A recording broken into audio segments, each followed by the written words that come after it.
በስመ አብ ወወልድ ወመንፈስ ቅዱስ አሐዱ አምላክ። በስመ አብ ወወልድ ወመንፈስ ቅዱስ አሐዱ አምላክ። በስመ አብ ወወልድ ወመንፈስ ቅዱስ አሐዱ አምላክ።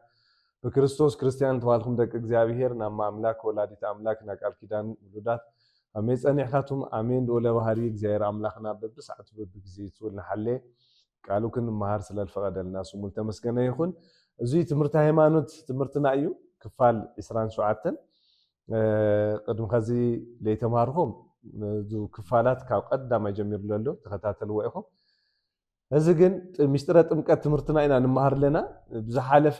ብደንብ ጌርኩም ከም ተከታተሉ ዘለኹም ተዓዚበ እየ ርኢ ኣለኹ ሰሚዕ ኣለኹ። ንምንታይ እዩ ጓልና ፅጌ ማርያም ዝለኣኸትልና መልእኽቲ ኣሎ መልእኽቲ ዘይኮነስ ሕቶ ኣሎ እሱ ሕቶ መሊስና ኢና ናብ ቀጥታ ትምህርትና ንኣቲ ታይላያ ሓቲታትና ብዝሓለፈ ሚስጥረ ጥምቀት ክፋል 26 ከተምሩ ከለኹም ሲ ንእማንን ጻድቁ ኢዮብንስ ኣብ ባሕሪ ዮርዳኖስ 7 ግዜ እትውፁ ኢሎም ኢልኩምና ተፈዊሶም ኢልኩምና አንሕና ክንጥመቅ እሱ እንደገና ንጥምቀት ምሳሌ እዩ ኣብነት እዩ ኢልኩምና አንሕና ንጥመቅ እንደገና ሓድነቱን ሰለስተነቱን ብዝገልጽ እትውፁ ብማል 3 ግዜ እዩ ናት 7 ስለምንታይ ኣብነት ምሳሌ እዩ ኣይትረድዕንን ኢላ ሊኻትልና ኣነ ብጣዕሚ ተሓጒሰ እስካዕ ሕንዱዚ እንድሕር ትከታተሉ ኮይንኩም ሃይማኖትና ንፈልጥ ኮይንና በእውነት ብሃይማኖትና ፀኒዕና ልክነብር ይገብረና እሞ ተሓጒሰ እየ ብሓቂ። ጓልና ፅጌ ማርያም እዚ ለብራህራ ኩሉ ዋና ምክንያት እንታይ ይብሉ ሊቃውንቲ 7 ብዕብራውያን ፍጹም ቁፅሩ እዩ 7 ብዕብራውያን ፍጹም ቁፅሩ እዩ ናህና ፍጹም ቁፅሪ 10 እዩ ከም እንብል ብዕብራውያን ወይ ብእስራኤላውያን አቆጣጥረ እንደገና 7 ፍጹም ቁፅሪ እዩ። ስለዚ ትፍጹም ቁፅሪ እሱ ኣብነት ገይሩ 7 ልብል እንድሕር ኣስተውዒልኩም እሱ እዩ ትፍጹምነት እዩ ትፍጹም እንታይ ማለት እዩ ጸጋ መንፈስ ቅዱስ ፍጹም ውህብቶ ኢለውህወካ ፍጹም መንፈስ ስለልኾነ ፍጹም ውህብቶ ኢለውህወካ ከማል 7 ግዜ ልብል ብዙሕ ግዜ ተጠቃቂሱ ንሕርኢኹም ና እስራኤላውያን አቆጣጥራ ኮይኑ ፍጹም ቁፅሪ ንምጥቃስ እምበር ና ጥምቀት 3 ግዜ እትውፅ ማል ምስኡ ዘራኸቦ ነገር የለይ ኢለ ከመሓላልፍ ይፈቱ። ሎማዓንቲ ካብዚ ቋረፅናዮ ክንቀፅል ኢና ሚስጥረ ጥምቀት ኢና ዘለና። ኣብ ሚስጥረ ጥምቀት ሎማዓንቲ ንሪኦ ኣምላኽና ኢየሱስ ክርስቶስ ኣብ ባሕሪ ዮርዳኖስ ብኢድ ዮሃንስ ክጥመቕ ተሎ 3 ነገራት ተፈፂሞም ነይሮም። ቶም ዝተፈፀሙ ንሳቶም እንደገና ሎማዓንቲ ንምንታይ እዮም ተፈፂሞም ሃመይ እዮም ተፈፂሞም ልብልዎም ነገር ሓደ ብሓደ ክንርኢ ኢና። ኣብ ማቴዎስ ወንጌል ምዕራፍ 3 ቁጥሪ 16 ጀሚርኩም ክተንብቡ ተለኹም ኣምላኽና ኢየሱስ ክርስቶስ ብኢድ ዮሃንስ ምስ ተጠመቐ ውፅእ ይብል እሞ ውፅእ ምስ በለ 3 ነገራት ተፈፂሞም። ሓደ እንታይ ይብል ሰማይ ተኸፈተ ይብል ሰማይ እንታይ ኮነ ተኸፈተ ሰማይ ተኸፈተ ትብል ተሎ ሰማይ በራ ሃልይዎስ ዝኽፈት ዝዕፀ ኮይኑ ይኮነ ንምንታይ እዩ ግን ሰማይ ተኸፈተ ኢልዎ ትበሃል ተሎ ኣብ ብሉይ ኪዳን ኣምላኽና እግዚአብሔር ብልተፈላለየ ነገር ከም ዝግለጽ ኩሉ ኣብ ሓድሽ ኪዳን እውን ብብዙሕ መልክዑ ትምህርቱ ኣብነት ላገበረ ገሊጹ እዩ። ሰማይ ኣይክፈት ኣይዕፀ ኢልና ግን ሰማይ ተኸፊቱ ማለቱ በርኽ ክኽፈት ተሎ ናይ ገዛ በርኽ ክኽፈት ተሎ ኣብ ገዛ ለሎ ነገራት ኩሉ ከም ዝረአ ኣሽዑ ድማ ሚስጥር ተራእዩ ተገሊጹ ማለት እዩ። ሉኢና ኣስተራእየ ጋሃደ ንብል እንታይ ማለት ብግልፂ ተራእየ ንብል ተለና ሲ ሰማይ ተኸፊቱ ማለት ሚስጥር ተቀሊዑ ተራእዩ ተገሊጹ ማለት እዩ። መስኮት ተኸፊቱ ማነው ሰማያት ተኸፊቶም ትበሃል ተሎ ተኻልኣይ እንደገና ታዩ ተራእዩ ተተዊሉ ኣብ ወልድ መንፈስ ቅዱስ እዮም ሓቂ ስላሴ ኣቦ ኣብ ንወልድ ኣቦኡ ኣብ ሰማይ ኮይኑ ከምዚ ኢሉ ተዛሪቡ ነይሩ እንታይ ኢሉ እቲ ልፎቶ ወደይ እሱ እሞ ንዕኡ ስምዕዎ ኣብኡ ህልው ኮይነ ኣነ ክምለኽ ዝገብረኒ ብተዋህዶ ዝተገለፀ ወደይ ንሱ እሞ ንዕኡ ስምዕዎ። ኣብዚ ብደንብ ጌርኩም ድሕሪ ዝተውዒልኩም ከመይ ደስ ዝብል ቃል ኣሎ ወደይ ስምዕዎ እዩ ዝበለ እምበር ተዘስተውዕሉ እዩ ዝበለ እምበር ቱ ኣብ ውሽጡ ዘሎ መለኮት ስምዕዎ የበለ ወደይ ስምዕዎ ኣየኑ ቱ መለኮት ምስ ስጋ ምስ መለኮት ዝተዋሃደ ቱ ኣዴና ቅድስት ድንግል ማርያም ወደይ ዝበለቶ እዩ ኣብ ወደይ ዝብሎ ቅድሚ ዓለም ብለይኖ ዝወለዱ ኣቦኡ እሱ እዩ እሞ ግን ብተዋህዶ ዝኸበረ ኢየሱስ ክርስቶስ ኣቦኡ እሱ ኣብ እዩ እሞ تايلو لفوتو ودي نسو يمو نعو سمعو يبل أزي نعو سمعو كبل تلو لمن تا أيو حامو إلو تاي الناقرو تتوهيلو أو يوحنس ونلو أملاخنا يسوس كريستوس ونلو دحر أيهود كا أملاخنا يسوس كريستوس بالبلد ليوحنس يفرحوه يأمنوا ونيرا لو يخبروا ونيرا سلازي لمن تا أملاخ وروه تيلهم ባህታዊ ነይሩ ካብ በረኻ ይመጽዎም እስራኤላውያን እንደገና ናዝራውያን ይድንቁ እዮም እግረ መንገድኩም ምእመናን ናዝራውያን ማለት ኣብ ብሉይ ኪዳን ከም ባህታውያን መናንያን ኮይኖም ኣብ በረኻ በዓቲ ዝነብሩ እሳቶም እዮም እሳቶም ጨጉርኩም ከይላጸ ጭፍርኩም ከይቁረጽ ወይኒ ከይትሰትዩ ተባሂሉ ተነጊሩሎም ከም ንሳምሶም ዝነበሩ ኣብ በዓቲ ኣብ በረኻ ዝነብሩ ነበሩ ናዝራውያን እስራኤላውያን ብፍጹም የኽብርዎም ይፈርሕዎም ስለዝነበሩ ካኡ ስለል ዝመጸ መጥምቀ መለከት ቅዱስ ዮሐንስ ሉኡ ይፈርሕዎ ይኽብርዎ ነይሮም ካልኣይ ወዲ ካህን ዘካርያስ ብምዃኑ ሳልሳይ እንደገና ይግስ መምህር ወመገስጽ ይበሃል ይግስ ንንጉስ ከይቀረየ ልግስጽ ለነበረ ዘጠምቆም ለና ንስሐ ጥምቀት ዘጠምቆም ዝነበረ ስለዝኾነ ይፈርሕዎ ይኣምንዎ ይኽብርዎ ነይሮም ዳሓርሱ ካብ መነብሊ ጾሚርዎ ነይሮም ከኣምላኽና ኢየሱስ ክርስቶስ ሉኡ ልፈጠረ እዩ ክብል እዩ እግዚአብሔር ኣብ ኢየሱስ ክርስቶስ ليوحنس لتلطمقوس لفطر እዩ ክብል እዩ ወደይ ብኡ ስምዕዎ ልበል ወደይ ብኡ ስምዕዎ ለስታይ ማለት ፈሊው ልክገልጽ እዩ ዝልጥማቅሎ ወደይ እሞ ንዑ ስምዕዎ ናይ ዮሐንስ መጥምቅ አምላኽ እዩ እሞ ስምዕዎ ኢሉ ንምንጋር እዩ ኣብ ልተነስ ስለዚ ካልኣይ ልተገለጸት እዩ ናይ እግዚአብሔር ኣብ ንግግር ዘረባ እዩ ማለት እዩ ሳልሳይ መንፈስ ቅዱስ በአምሳል ርግቢት ተራእዩ መጽዩ لامن وصي لا أملاخنا يسوع كريستوس هذه لا أخمت تلو أستوعلو لا أخمت تلو حدا أملاخنا يسوع كريستوس لتتأمق ليت 10 ساعات أستوعلو أي منفس قدوس كوي خوني رغبيتي يابا علامة يا كيف بحال من تاني لمن تاي رغبيت بليت سلا ليت انكساس أملاخنا يسوع كريستوس بليت تتأمقو برغبيت أمسان دغنا منفس قدوس منصو نعزو እዩ ትክክለኛ መንፈስ ቅዱስ አነ እየክብል ተኻል አይ እንደገና መጽዩ ርእሱ ቁንጥጥ አቢሉ ወለ ለምንታይ ማለት እዩ እቱ ልፎቶ ወደይ ንሱ ይሞ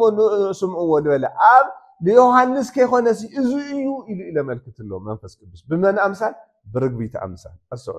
መጽዩ ለአመን ለአምላክና ኢየሱስ ክርስቶስ ኣብ እሱ ተቀምጡ ስለዚህ ኣብዚ አስተውዕኑ ለምንታይ ኣብዚ እንደገና ቁንጥጥ አቢሉ እዩ ኣብዚ ኾነ ኮፍ ኢሉ ለምንታይ አሃ ቶ አምላክነትሲ ከም ማዕረግ ይተውሂዎ ከይባሃል كم معرج يتوهي وكيمتا أبزي أتو تاجر قنت تبيلو خفيلو دحر همزيلو منفس قدوس عبد إمكات تجلجو سلازي እግዚአብሔር አብ እግዚአብሔር ወልድ እግዚአብሔር መንፈስ ቅዱስ ግልጽ ተራእዩ ማለት እዩ እዚኦም ሰለስተ እዮም ኣብ ጥምቀት ጊዜ ልተራእዩ አምና አምላክና ኢየሱስ ክርስቶስ ጥምቀት ጊዜ እዚ እንድሕሪልና ብሱሩ ግን መንፈስ ቅዱስ ብርግቢት አምሳል ንምንታይ መጽ ንምንታይ ብኻሊ አምሳል ዘይመጽ አስተውሉ እዚ አውዚ በደንብ ከተስተውሉ ወልግባ برغبيت أمثال مزوين البلنا بي هم أملاخنا يسوع كريستوس سجال تهادو عينت كمسلكم بس يخونه نا أملاخنا يسوع كريستوس وحدت سجال موحد في تصوم من لوات اللي يقولوا منفس قدوس جن خمرغبيت يمالت يخونه أبا أمثال يمزو أملاخنا يسوع كريستوس بسجال أمثال يخونه يمزو سجال تواهيدو يمزو أفلا لا يبدم تردو وزم دك خلا عند جنا جن نعم منفس قدوس برغبيت أمثال مصيم بي بعد رغبيت نا رغبيت أكال نيهو مالت يخواني أوزيك نستوعب لنا برغبيت أمثال لمصلو ግን تناي مجمريا ኣብ ዘመን ኖህ ዘፍጥረት ምዕራፍ 8 ከም ነንብቦ ምዕራፍ 9 ما بماي أي عالم طفئ نيرا مستفقت ኖህ ምስ ደቁ مستفላለዩ እንስሳትን አራዊትን ኮይኑ ኣብ መርከብ ሰፊሩ ነይሩ عالم بماي مستفقت تا مركب تو عالم لطفئت له زناب نا قنسه ስለዚህ خده دحر مس قنسه اوزي نا جو ماي بحق طفئ دي طفئ نمرغغات رغبيت لي خنيرو نو دحر افت مبال خلا ايزلاخا قصلي حزات لمصيا هاي مالتيو تو ماي بوديلو تراي طفات ماي بوديلو كتبل رغبيت حزات لمصيا قصلي لك عمو منفس قدوس ولنا أملاخنا يسوع كريستوس لماذا برغبيت أمثال دحر خزينا حاتيات غوديلو نامعات حاتيات غوديلو كبل برغبيت أمثال ممصو نوعي ንምንታይ ድሕሪ ከዚ ብና ኣምላኽና ኢየሱስ ክርስቶስ መስቀል ድሕነት ተፈፂሙ እዩ ሲኦል ተበርቢራ እያ ዓጋንን ተስዒሮም እዮም ለዚ ባርያ ሓጢኣት ባርያ ሰይጣን ኣይትኾኒ ክብል ብርግብ ኣምሳል መፂኡ እዩ ካልኣይ ብርግቢት ኣምሳል ዝመፀሉ ዋና ምክንያት እንደገና ርግቢት ኣብ ሓደ ቦታ ክትነብር ተላ እንቋቑሓ ተሰበሩላ ጫጩታ ተወሰዱላ ካፍቱ ዘላቶ ቦታ ወይ ገዛ ኣይትለቅቕን እያ መዓዝያ ካፍቱ ለላቶ ገዛ ትለቅቕ ተተዊሉ ገዛ እንድሕር ፍሪሶምላ ካፍቱ ቦታ ትስወር እያ በቃ ናብ ካልእ እያ ትኸይድ ግን እንቋቑሐይ ተሰይሩ ጫጩተይ ተወሲደን ኢላ ካፍታ ዘላታ ገዛ ኣይትኸድን መንፈስ ቅዱስ እውን ብሓጢኣት ተጨማለቕና ብሓጢኣት ተወደቕና ኣብ ሓጢኣት ተመላለስና ካብ ልብና ኣይወፂ ኣስተውዕሉ ካብ ልብና እንታይ ይኾነ ኣይወፂ ግን መዓዝዩ ካብ ልብና ወፂኡ ኢልካ ተተዊሉ ልክዕ ርግቢት ገዛ ትስበር ተላ ሓዲጋ ከም ትኸድ መንፈስ ቅዱስ ትከሓድ ተሎ እዩ ኣምዙ ማቴዎስ ወንጌል ምዕራፍ 12 ቁፅሪ 33 ወዲ ሰብ ዝፀረፈ ስሬት ኣለዎ እዩ መንፈስ ቅዱስ ዝፀረፈ ግን ኣብዚ ዓለም እዚ ይኹን ኣብቲ ዓለም እቲ ስሬት የብሉ ልብል ስለዚ ልክዕ ንክሕደቶ ኣለና እዩ ካብ ልብና ወፂኡ ልኸድ እሞ ናብ ርግቢት ምሳሌ ዝኾነ ካልኣይ እሱ እዩ ሳልሳይ ርግቢት ለዋህ እያ እንታይ ማለት እዩ ቂም በቀል የብላ እዩ ከም ርግቢት ለዋህ ትኹኑ ዝብል መፅሓፍ ቅዱስና ለዋህ እያ ርያ ኣስተውዕሉ ርግቢት ለዋህ ከም ዝኾነት ኩሉ መንፈስ ቅዱስ እውን ብንስሓ ተሓፂቦም ንመፁ ሓጢኣተኛ ኩሉ ቂም ከይሓዘ ይቕረ ዝብል ኣምላኽ እዩ እሞ ሃዳጌ በቀል እዩ እሞ ካብዚ ዝተልዓለ ናይ ርግቢት ምሳሌ ኮይኑ መፅኡ መን መንፈስ ቅዱስ እዚ እንድሕሪልና ናብ ካሊእ ክንሸጋገር ብስሩ ጥምቀት ክንደሻዕ እያ ጥምቀት ሓደ ክርስቲያን ምስ ኮነሲ ክንደሻዕ ክጥመቕ ይኽእል ዝብልዎ ንዑና ብስመን ኸይና ክንጥመቕ ለለና እውን ክነስተውዕል ይግባእ ሓንቲ ጥምቀት እያ ንኤፌሶን ምዕራፍ 4 ቁፅሪ 5 ሓደ ጎይታ ሓንቲ ጥምቀት ሃምልመን ጥምቀት እንደሻዕ እያ ሓንቲ ሻዕ እያ ክንብል ከለና ሓደ ሰብ ኣሚኑ ክርስቲያን ምስ ኮነ ምስ ተጠመቐ ምድግጋም ልበሃል የለን ካብዞም ለይድገሙ ሚስጥራት ልበሃል እውን ሓደ እሱ እዩ ሚስጥረ ጥምቀት ምናልባት ሰብ ተጋጊዩ እሞ ክሒዱ ላብ ካሊእ ኣምልኮ ከይዱ ተነይሩ ዋላ እኳ ተትመለሰ ዳግማ ኣይጥመቕን ኣየናት ትኾነሉ እያ ታና መጀመርያ ተጠሚቑላ ነበረት መፅኡ ብንስሓ ይምለስ እምበይ ኣይጥመቕን ካልኣይ ስለዚ ጥምቀት እንደይ ስለ ዝኾነ ሓንሻ እዚ እንድሕሪና እሺ ትጥመቕ ተለኹ ትሰብ ብመን ስም ክጥመቕ ኣለዎ ተተባሂሉ ብኣብ ብወልድ መንፈስ ቅዱስ ከምዙ ማቴዎስ ወንጌል ምዕራፍ 28 ቁፅሪ 20 ኺዱ ኢሉ ኣምላኽና ኢየሱስ ክርስቶስ ንቅዱሳን ሐዋርያት ሃምሊ ነገሮም ሃብልሃዎም ትእዛዝ ኺዱ እሞ ንኣሕዛብ ብኣብ ብወልድ በመንፈስ ቅዱስ እናጠመቅኩሞም ደቀ መዛሙርተ ይግበርዎም ኢሉ ትእዛዝ ዝሃበ ኣምላኽና ኢየሱስ ክርስቶስ ኣስተውዕሉ ብመን ስም ክንጥመቕ ኣዚዙ ብኣብ ብወልድ በመንፈስ ቅዱስ እዚ እንድሕሪና ቅዱሳን ሐዋርያት ግን ኣብዚ ግብረ ሐዋርያት ምዕራፍ 2 ቁፅሪ 38 ቅዱስ ጴጥሮስ ክእዝዝ ተሎ ንዞም እንታይ ሞ ክንገብር ኢሎም ብንስሓ ተመለሱ ሰባት እንታይ ኢልዎም ብኢየሱስ ክርስቶስ ተጠመቑ ኢልዎም ብኢየሱስ ክርስቶስም ተጠመቑ ኢልዎም ኣምላኽና ኢየሱስ ክርስቶስ ብኣብ ብወልድ በመንፈስ ቅዱስ ኣጥምቕዎም ኢልበለ ቅዱስ ጴጥሮስ ብኢየሱስ ክርስቶስ ስም ተጠመቑ ኢልበለ ስለዚ ንምንታይ ማሃም ዝኾይኑ እንተኢልና ሓደ ብስሩ ኢየሱስ ክርስቶስ ብኣብ ወልድ በመንፈስ ቅዱስ ስም ክጥመቕ ስለለይደለየ ይኹን እንታይ ማም ኣስተውዕሎ እዚ ብኢየሱስ ክርስቶስ ስም ጥራሕ ተጠመቑ የበለይ ኣስተውዕሎ ብኢየሱስ ክርስቶስ ስም ጥራሕ ተጠመቑ የበለይ እሱ ዝበለ ብኢየሱስ ክርስቶስ ስም ተጠመቑ ይበል ጥራሕ ሲወስኸለ ንምንታይ እዩ ሃሙ ኢሉ ተተዊሉ ኢየሱስ ክርስቶስ ሩቅ ብእሲ እዩ ፍጡር እዩ ሞይቱ ቀሪኡ እዩ ኢሎም ይኣምኑ ስለዝነበሩ ካምኡ ልመፁ መናፍቃኒ ኣይሁዲ ከምህር ምእንታን እሱ ሰቂልኩም ዝቀተልኩምዎ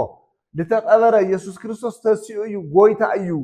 ክብል ብመን ስም ምእንታን ከኣምንሉ ብኢየሱስ ክርስቶስ ስም ተጠመቑ ኢሉ ምክንያቱም ኣብቲ ዘመን እሱ